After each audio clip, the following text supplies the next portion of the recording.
بسم اللہ الرحمن الرحیم۔ آج پاکستان تحریک انصاف کی سینئر لیڈرشپ کا اجلاس پرائم منسٹر عمران خان صاحب کی زیر صدارت ہوا۔ اس اجلاس میں جو سب سے اہم بات جس کے اوپر ہم نے آج ایک تو ملک کی عمومی سیاسی صورتحال کا جائزہ لیا گیا، پھر ہم دیکھ رہے ہیں کہ ایک بات چل رہی ہے NRO کی۔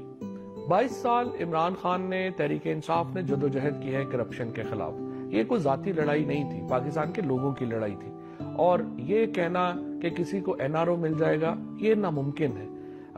جو NRO ہے پاکستان تحریک انصاف کی حکومت میں، وزیر اعظم عمران خان کی حکومت میں کسی کو NRO نہیں ملے گا، اور یہ بات واضح ہو جانی چاہیے۔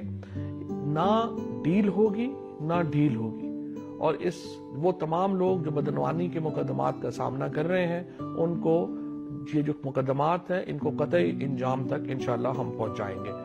اس کے ساتھ ساتھ آج جو سینئر لیڈرشپ ہے انہوں نے جو PAC میں شہباز شریف کا کردار ہے اس کے اوپر شدید تشویش کا اظہار کیا۔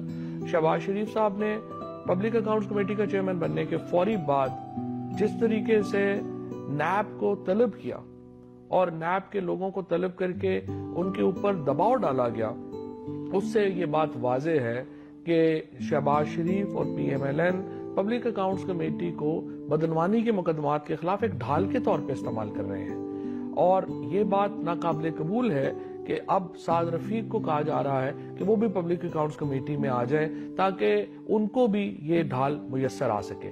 تو اس سے تو یہ بات بالکل واضح ہے کہ پبلک اکاؤنٹس کمیٹی کو بدعنوانی کے خلاف مقدمات میں ایک ڈھال کے طور پہ استعمال کیا جا رہا ہے۔